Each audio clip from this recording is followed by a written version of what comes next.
Good afternoon. Welcome to the Stocks with Josh show. Thank you guys for hitting the like, say hi in the comments, subscribe if you want to get daily stock and crypto market overviews. Remember, there are scammers impersonating me in the comments. They use my name, my picture. They ask you guys to contact them on WhatsApp and Telegram. They say really sweet things to you. Don't fall for it. It's not me. The markets cooled off this morning from their massive three-day pump last week, giving everybody, in my view, a nice little rise to the inverse ETFs you may be trading. If you are in the profit, you are given enough of a breathing room to potentially add a stop loss. That's if you are crazy enough to not already have one. I'm going to break down some thoughts today on how to trade this week. But there's one thing for sure. Nobody can afford to get headstrong on believing that the market or a stock is for sure going one direction or the other. We're only looking at charts. We're only making speculations. Today, I'm going to help you guys entertain that question a bit more deeply about how do you know which direction your stock's going to go. Plus, we're going to look at the S&P and a swing trade that I've been working on. And at the end, I'm going to cover companies having earnings tomorrow. So here's the question I want you guys to think about. What if this bull run actually continues? What happens if the market doesn't stop climbing after we hit 420 on the S&P 500 or 4,000 on the SPX? What if you are fully loaded in puts? Or what if you're fully loaded in cash and you missed buying the bottom? Most people understand that the market is forward-looking. If you don't know exactly what that means, it means that the price of stock is not actually being traded or valued at today's performance or even the last quarter's earnings like Q4 of 2022, but rather stocks are valued by how they're going to perform in the future. Earnings gives us a clue about how the company is doing, but the market is always looking ahead. They call that the forward guidance. We get that from the CEOs during the earnings, and that's what the market takes very seriously. We've seen companies beat expectations, but give warnings about the future, and despite their success, the stock falls on the bad guidance. The Wall Street term for this is looking forward. All investing and trading is about making financial decisions today about future predictions. Yet as the saying goes, I don't have a crystal ball, and probably neither do you. Most retail traders lose track of how this works, as well as how far out that the market is typically looking. There's a common disconnect between the fear of the moment and the headline news and why the smart money is buying or selling. I hear it all the time. Such and such, this happened, but the stock fell. Josh, why did that happen? The stock market is forward-looking or forward trading, at least 6 months ahead. So to put this in perspective, in my last video, I said that by mid-2023 in June, all interest rate hikes would be completed. At that point in June, the markets will have already be investing in an outlook of where things are going to be, not by June, but in December.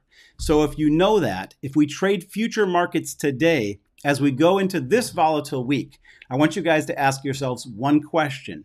If you are a long-term investor, is the next 6 months going to be better or worse? If the answer is it's going to be better, then no matter what the Fed does or says, and no matter what Apple's results are or what Tim Cook says, we should be buying stocks today. If your answer was worse, then any sudden burst up in stocks is just a head fake or a dead cat bounce. The Fed has consistently said that he does not intend to cut rates in 2023. If you recall, one of my predictions was that by June, he doesn't need to cut rates. He only needs to verbally shed some light on his rate-cutting path. There's been a lot of talk about the Fed's pivot moment ahead, but the perspective that I want you guys to consider today, the question I'm going to ask you, another question I'm going to ask you, is when do you intend to pivot? Do you have a pivot plan? What do you need to see to get bullish again?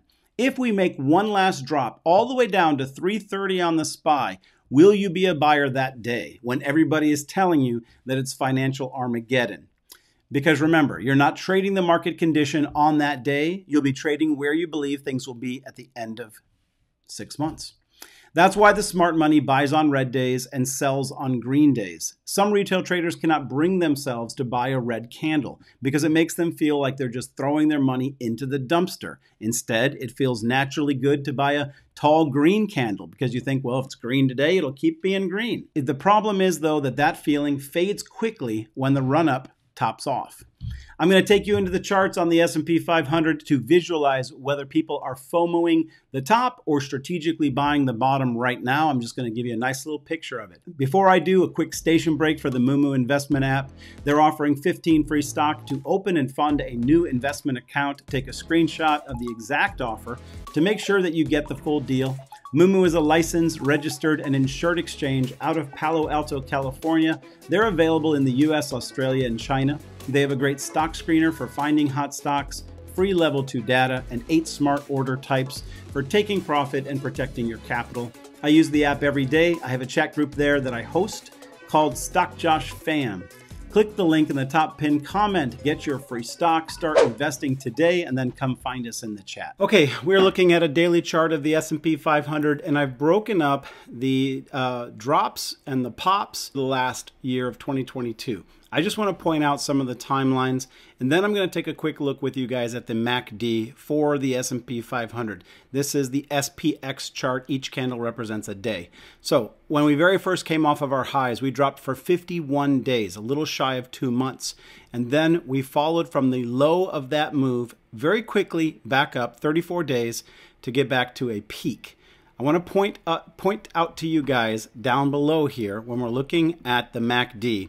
It's made up of 2 signal lines. The blue line is called the MACD line, and the orange line is called the signal line. And every single time blue line, the MACD line, to cross over the signal line, that typically indicated that we were going to get a run up. So we can see an example of it right here.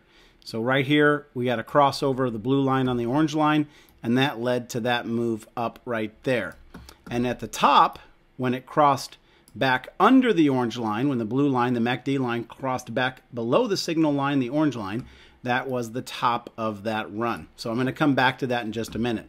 But after we had this run down, this peak, we went down for 78 days, just shy of 3 months. Then the bear rally was a much faster move up again. So both the time we had a faster move up here, and then we had 2 months to get back up to the local high. And so we came up, hit that. You can see that we got the cross under on the MACD. And then we spent, again, another 2 months, a little bit less than 2 months going down. Then we got this crossover, bullish signal on the MACD, which led us to this recent big move up. Now, we're in a scenario where we're out 106 days, and we have to ask ourselves the question, is this all part of a big continued move up because the bottom is behind us? That's one possibility. We're going to look at the MACD, but I want to talk about these 3 tops that we got, right? I want to explain something to you about them in candles and charting. So the only one that is higher than the other 2 is this middle one. This got to 4100.96. The one to the left got to 4100.51.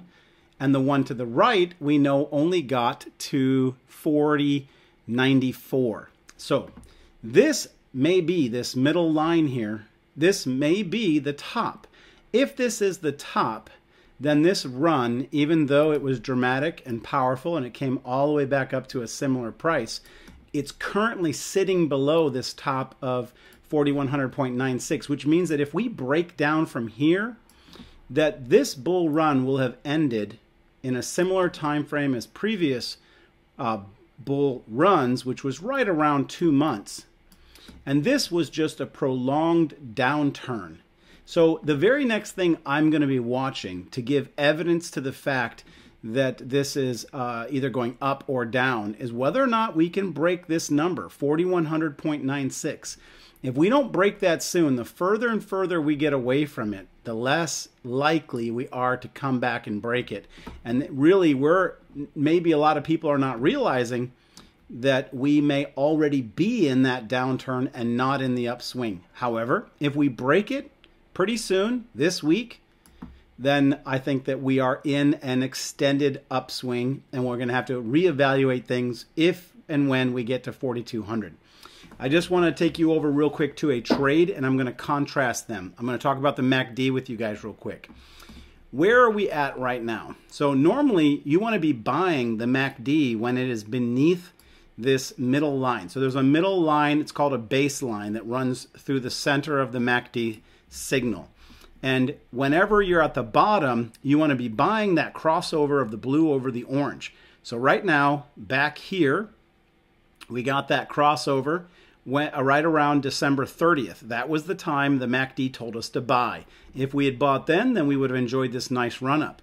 But you always want to be selling when the blue line is crossing back beneath the signal line. And you want to be, this is the top, okay? This was a top. This was a top, here was a top, here was a top, and here was a top. So I just want to, let's ask ourselves, we're not even positioned correctly because we're above the baseline. This has the potential of being the top, not the bottom, okay? We would know it's the bottom if we were buying it down here, at a reversal. The last bottom that we saw was right here. Okay, that's the last bottom that we saw that was really safe to go long. So I just want you to look at that, and I'm going to quickly take you to a swing trade. That's WVE. I want to point out to you that this was the bearish signal that told us that the local peak had been was over. That when the MACD crossed beneath the orange line, the signal line, and we're getting a turnover, right? And as soon as we get this signal that MACD line is crossed back over the orange line, we're here at the bottom. We have the opportunity of participating in a nice run back up on WVE. But we're at a critical point. We need to see this line hold. We want to see this line begin to pivot. But I just want to point out to you guys, the WVE trade is absolutely live, watching it daily.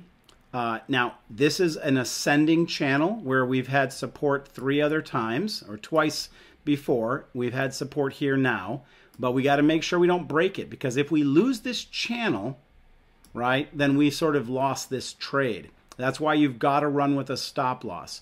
I would say right now, conservative stop loss would probably be $3.95, but if we continue to build on top of this channel and this MACD crosses over, then we're going to get to enjoy a much bigger move up. That's what we're looking for. Just wanted to talk with you guys about where you're buying it. Are you buying it down here where the bottoms are made? Or are you buying it up here where the tops are peaking out? The market seems to be continuing to the downside as we move into the close of the market today, but it doesn't mean that we have any clear direction. Big tech earnings could fire the rocket back up by Thursday. Use this pullback to reevaluate your trades and do some research. Take whatever your biggest position is and simply Google, will this stock crash? Will this stock go bankrupt?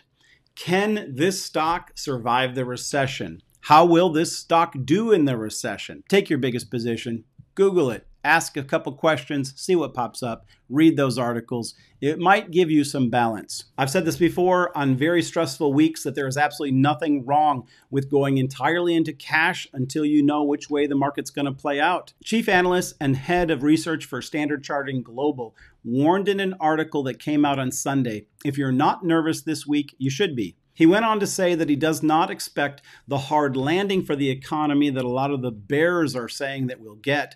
But he also went on to say that he does not foresee the Goldilocks environment that the bulls are so giddy about. He told clients in his weekly publication that they are now turning cautious on risky assets, which is why we saw stocks sell off this morning. Smart money is going to take the cautious path always ahead. And the cautious path is to take some risk away from the moment. He concluded with the statement on his warning that we have yet to feel the full cumulative impact of the most aggressive monetary tightening cycle in decades. XOM is reporting tomorrow before market open. I'm just going to give you my thoughts. Oil's been moving sideways. It's because of the fear of deflation, or it's because of deflation. I'm not expecting a major move for Exxon tomorrow. McDonald's, Pfizer, and UPS are all going to report before the bell. Out of the 3 of them, McDonald's has been showing the best relative strength.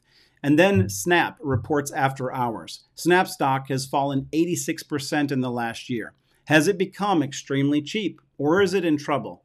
Snap experienced a huge slowdown over the past year, and it appears that Snap overestimated its own growth potential when management, giving guidance, told investors in February 2021 that the company could grow its annual revenue by 50% or more for multiple years. Man, where have we heard that before? Oh yeah, that's right. Elon just told us that same thing this last week. They fell short when they added fewer customers, and those customers spent less. Snap has a trailing PE of 39.19x, which is quite high. You got to remember that in a recession, we put less value on the discount and more on the PE. At this moment, Snap still seems expensive. The chart shows weakness and diminished momentum, and the consensus among 31 Wall Street analysts who are covering Snap says that it's a hold. Snap's only hope is an overly bearish short squeeze, maybe an upside surprise because too many people got too bearish at one point. That's it for me today. If you haven't already, please hit the like, subscribe if you've made it this far, and we'll keep going tomorrow. Peace and blessings, my friends. I'll see you in the chat.